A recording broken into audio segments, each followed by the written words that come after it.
Manifestación contra el fascismo en Barcelona tras los incidentes de esta mañana entre indignados y antifascistas y seguidores de la Plataforma por Cataluña, que se ha saldado con 2 detenidos. La de esta tarde ha transcurrido sin incidentes, aunque con mucha presencia policial. César Sempere.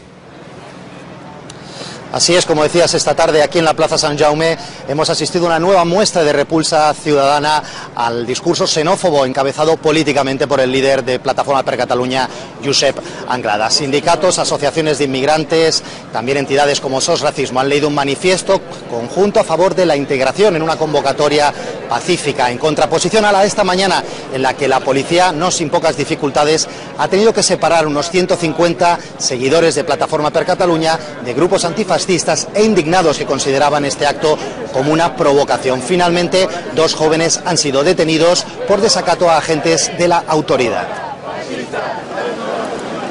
Antidisturbios y furgones policiales blindan la Plaza Sant Jaume. A un lado, un centenar de personas convocadas por el controvertido partido Plataforma por Catalunya. Reclaman libertad de expresión después de que el Tribunal Superior de Justicia de Cataluña prohibiera una manifestación contra la construcción de una mezquita en Salt. Al otro lado, cientos de jóvenes antifascistas e indignados tratan de boicotear el acto. Algunos pintan en las paredes. Esta gente yo creo que se están... El discurso acaba con una persona que viste un burka hecho con banderas de otros partidos. Mientras la contramanifestación avanza, pero los Mossos d'Esquadra tratan de impedir el enfrentamiento directo. Hay insultos y empujones.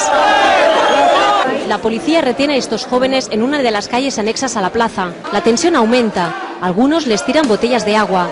Nosotros estamos aquí para decir que no queremos fascistas en nuestra ciudad. Es un escándalo que se haya permitido esto. La protesta acaba con 2 detenidos por presuntamente atentar contra agentes de la autoridad y 120 identificados. Este es el ambiente de Barcelona hoy. Son miembros y partidarios de Josep Anglada.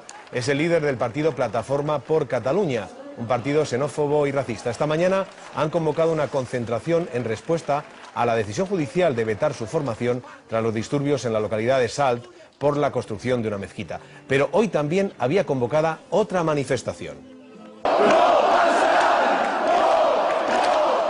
Ahí la tienen, antifascistas que han querido concentrarse esta mañana y han cargado contra la manifestación de Anglada. Unas 400 personas se han cruzado con los partidarios de la Plataforma por Catalunya. Se han vivido momentos de gran tensión entre ambos grupos. Los Mossos d'Esquadra han conseguido, de momento, mantener la situación, han detenido a 2 personas y siguen muy pendientes para que no se produzcan incidentes graves.